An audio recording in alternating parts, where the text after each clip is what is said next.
Hi అండి. అందరికీ నమస్తే. Welcome to Shyamu Swamy vlogs. ఈరోజు ఈ వీడియో వచ్చేసి నేను ఉదయం లేచిన దగ్గర నుంచి మధ్యాహ్నం వరకు ఏమేం పనులు చేసుకుంటున్నాను, ఏ విధంగా చేసుకుంటున్నాను అనేదాన్ని మీతో షేర్ చేసుకుంటాను. ఈ వీడియో చివరి వరకు స్కిప్ చేయకోకుండా చూడండి. నచ్చితే లైక్ చేయండి, షేర్ చేయండి, సబ్స్క్రైబ్ చేసుకోండి. అలాగే మన ఛానల్ని ఫాలో అవ్వండి. ఇంకా మంచి మంచి వీడియోల కోసం మీరేమైనా సలహాలు కానీ అట్లా ఏమైనా ఉంటే గిన కంపల్సరిగా చెప్పండి, నేను చేసుకుంటాను. కాబట్టి ఇప్పుడైతే టైం వచ్చేసి 6:30 అవుతుందండి. పెద్ద పాపని స్కూల్కి పంపించేసి ఇంట్లో కసువులంతా ఊడ్చుకొని బయటకు వచ్చాను. బయట కూడా కసువులు ఊడ్చేసాను. లేట్ అయింది కదా అని చెప్పేసి ఫాస్ట్గా చేసుకుంటున్నాను పని కూడా. ఇప్పుడు తులసమ్మ దగ్గర అంతా నీళ్లు వేసాను కదా, తులసి కోటకి మిగతా మొక్కలకి నీళ్లు వేసేటప్పుడు ఫస్ట్ చెట్ల మీద కొన్ని నీళ్లు చిలకరిస్తే ఫ్రెష్గా ఉంటాయండి. చెట్లు కూడా బాగా కనిపిస్తాయి, గ్రోత్ కూడా బాగుంటుంది. ఇప్పుడు ఎండలు ఎక్కువ ఉన్నాయి కాబట్టి కంపల్సరిగా చెట్లకైతే నీళ్ళు ఎక్కువగానే ఉండాలి. చెట్లు అయితే ఏమీ ఎక్కువగా లేవండి మాకు.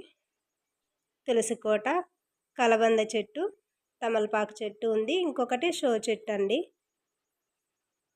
అంతే, వాటినే చూసుకుంటున్నాను. ఇంకా ఎక్కువ పెట్టుకొని ఇవ్వరు కదండి రెంటెడ్ హౌస్లో. ఇప్పుడైతే నీళ్లు చిలకరించి గడప కూడా నీట్గా శుభ్రంగా కడుక్కొని తుడుచుకుంటున్నాను. ఇవి తెల్లగా వండుకొని బండలు ఎంత తుడిచినా సరిగ్గా అయితే కనిపించవండి. తుడిచేటప్పుడు కూడా మనం దూరం నుంచి చూస్తేనే అవి తుడిచినట్లా, మనం ఎక్కడ తుడుస్తున్నాము ఏమి అనేది కనిపించేది. కాబట్టి కొద్దిగా లేట్ అయినా సరే నిదానంగా తుడుచుకుంటాను. 1కి 2 సార్లు తుడుస్తాను. అలాగే తులసికోట దగ్గర ముగ్గు వేస్తున్నాను. ఇంటి ముందర గుమ్మం దగ్గర కూడా ముగ్గు పెడుతున్నాను. అది తెల్లగా వండుకొని ముగ్గు అయితే సరిగ్గా కనిపించదు.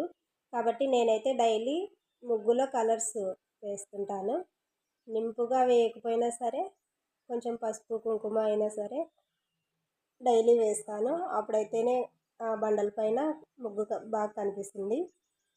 అది నాకు కూడా ఫస్ట్ అంత ఐడియా రాలేదండి.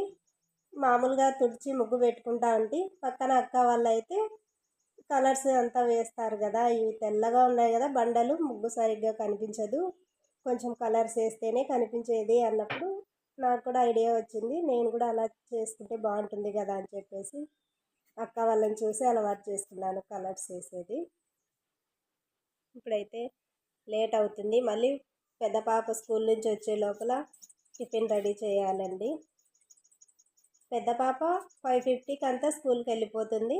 మళ్ళీ 9:30కి వచ్చేస్తుంది. లంచ్ టిఫిన్ బాక్స్ ఏం లేదండి. ఇంటికి వచ్చే లోపల టిఫిన్ చేస్తాను, వచ్చిన తర్వాత తింటుంది. కాబట్టి ఇంకా ఆమె వచ్చే లోపల పని అంతా కంప్లీట్ చేసుకొని టిఫిన్ చేయాలి కదా, అందుకే త్వరగా చేసుకుంటున్నాను. ఇప్పుడు ముగ్గు పైన కలర్స్ వేసాను కదా, చూడండి ఎంత బాగుంది కదా. చూడండి నా ముగ్గు ఎలా ఉందో కామెంట్లో చెప్పండి. ఇప్పుడు అయితే ఇంట్లోకి వచ్చాను. మనీ వస్తుంది బట్టలు పిండటానికి, సాకలమ్మ ఉందండి. నేనే పిండుకుంటా ఉంటే ఇంతవరకు నాకైతే స్కిన్ కొంచెం బొబ్బలు వచ్చేది, అట్లా అవుతుంటే వేళ్ళకి అంతా ఇంకా నేను చేసుకోలేకనే సాకలమ్మని పెట్టుకున్నాము. ఆమె రోజు మార్చి రోజు వచ్చి ఉతికిచ్చేసిపోతుంది. అందుకని నానబెడుతున్నాను. ఇప్పుడు బట్టలన్నీ నానబెట్టేసి తర్వాత మిగతా పని చేసుకుంటాను. తెల్ల బట్టలు అన్నీ కలర్ బట్టలు అన్నీ ఒకే దాంట్లో నానబెడితే కొంచెం మంగు వస్తాయి కదా, అంత నీట్గా ఉండవు అని చెప్పేసి నేనైతే మా ఆయన బట్టలు, పెద్ద పాప స్కూల్ యూనిఫామ్ కూడా వైటేను కాబట్టి వాళ్ళ ఇద్దరివి ఒక సపరేట్ బకెట్లో నానబెడతాను. ఇంకా మిగతా చీరలు, ప్యాంట్లు అట్లాంటి కలర్ బట్టలన్నీ ఒక దాంట్లో నానబెట్టేస్తాను. చిన్న పాపవి సపరేట్గా నానబెడతానండి. ఎందుకంటే చిన్నపిల్లలు మురికి చేసుకుంటారు కదా, ఆడుకొని ఏదైనా సరే తిని మీద పడేసుకొని అంత మురికిగా ఉంటాయి కాబట్టి వాళ్ళకి సపరేట్ నానబెట్టేస్తాను. బట్టలు కూడా బాగా నీట్గా పిండేస్తుంది మనీ. మనకి డైలీ ఇదే పనే ఉంటుంది కదండి ఇంట్లో. ఒక పని అయిపోతే ఒకటి, ఒక పని అయిపోతే ఒకటి, అసలు రెస్టే ఉండదు ఇంట్లో ఉన్న ఆడవాళ్ళకి. కొంచెం బయటికి పోయి చేసే వాళ్ళకన్నా కొద్దిగన్నా రిలీఫ్ ఉంటుంది, కానీ ఇంటి దగ్గర ఉండి చేసుకునే వాళ్ళకైతే అస్సలు రిలీఫ్ ఉండదు, రెస్ట్ ఉండదు. ఇప్పుడైతే ఫాస్ట్గా ఇండ్లంతా తడి బట్ట తుడుచుకుంటున్నాను. కిచెన్లో అంతా తుడుచుకున్నాను. ఇప్పుడు బండలు తుడిచేసేసి, ఇప్పుడు చిన్న పాప లేచిందండి, బ్రష్ వేయమని అంటే వేస్తూ ఉంది. ఇంకా చిన్న పాపను కూడా రెడీ చేసేసి నేను ఫ్రెష్ అయ్యి మిగతా పని చేసుకుంటాను. మొత్తం ఇంట్లో కూడా అంతేనండి, తెల్లటి బండలే కాబట్టి అవి ఎంత తుడిచినా అంతే సరిగ్గా కనిపించవు. ఇప్పుడైతే చిన్న పాపకు స్నానం చేయించేసాను, నేను ఫ్రెష్ అయ్యాను. నేను రెడీ చేస్తానంటే వినలేదండి. డ్రెస్ వేసుకున్న తర్వాత తల దువ్వుతానంటే, డాడీ అమ్మ గట్టిగా దువ్వుతుంది డాడీ, వద్దు డాడీ అంటా అంటే, నేను దువ్వుతాను రమ్మ అని చెప్పి దువ్వుతున్నాడు. ఇక్కడైతే ఫ్రెష్ అయ్యి పూజ చేస్తున్నాను. దీపారాధన చేసుకుంటానండి డైలీ. ఒకవైపు పొంగల్కి కూడా పెట్టానండి, లేట్ అవుతుంది కదా అని చెప్పేసి ఫాస్ట్గా పొంగల్కి పెట్టేశాను. ఒక సైడు చట్నీ కూడా మిక్సీ పట్టుకున్నాను. ఇంకా రెండింటికి కలిపి ఒకేసారి పోపు పెట్టేసుకున్నాను. చూసారా పొంగల్ కూడా ఎంత మెత్తగా ఉందో. ఇంకా పెద్ద పాప వస్తుంది కదా, ఇప్పుడు టిఫిన్ లేట్ అయితే ఇంకా మళ్ళీ ఆకలి అరుస్తుందని చెప్పేసి త్వరగా చేస్తున్నాను. మీరు కూడా ఈ విధంగానే చేసుకుంటారా? మీరు ఎలా చేస్తారు పొంగల్ చట్నీ? కామెంట్లో చెప్పండి.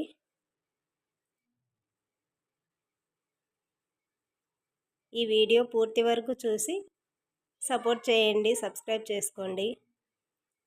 కంపల్సరీగా నచ్చుతుంది వీడియో, ఉపయోగపడుతుంది. చట్నీ కొంచెం లూజ్గా ఉంటేనే బాగుంటుంది కదా అని చెప్పేసి నీళ్ళు కలిపాను. చాలా బాగుంటుంది చట్నీ, పొంగల్ చట్నీ కాంబినేషను బాగుంటుందండి. చేసేసి చిన్న పాపకైతే పెట్టేశాను. చిన్న పాప తింటుంది. చిన్న పాపతోనే కొంచెం పని లేట్ అవుతుందండి నాకు. తను ఏదో ఒకదానికి మొరాయిస్తుంటుంది. ఇప్పుడైతే మనీ వచ్చి బట్టలు పిండేసి మొత్తం తనే ఆరేస్తుందండి. బట్టలన్నీ తనే ఆరేసి పోతుంది. ఇప్పుడు కొన్ని ఉంటే అక్కడ ఆరేస్తూ ఉంది. చిన్న పాప తినేసి వచ్చింది బయటికి బుక్స్ తీసుకొని. అట్లా ఆ ఇంట్లోకి మా ఇంట్లోకి వాళ్ళ ఇంట్లోకి తిరుగుతూనే ఉంటుంది. ఎవరు పలకరిస్తే వాళ్ళ ఇంటికి పోతానంటుంది. అంతే తప్ప స్లేట్ తీసుకొని రాసుకోమ్మా అంటే అస్సలు పట్టుకోదు. చూడండి, టీవీ పెట్టమని నన్నైతే ఎంత కాకపడుతుందో. నేను ఫోన్ కానీ అట్లా ఏమీ ఇవ్వనండి ఎక్కువగా. తీసుకుందంటే వదిలిపెట్టదు, అందుకనే ఏడిపించి కానీ తీసేసుకుంటాను ఫోను. కానీ టీవీ అయితే మాషా పెట్టి అని కార్టూన్స్ చూస్తుంటుందండి ఎప్పుడన్నా ఒకసారి. ఎక్కువగా అయితే పెట్టియను. ఇప్పుడు సతాయిస్తుంది కదా అని చెప్పేసి పెట్టించాను, నా పని చేసుకుంటున్నాను. ఇది వచ్చేసి మధ్యాహ్నం లంచ్కి అండి, మామిడికాయ పప్పు చేస్తామని తురుముతున్నాను. తురిమే దానికంటే చిన్న చిన్నగా కట్ చేసుకొని వేసుకుంటేనే బాగుంటుంది.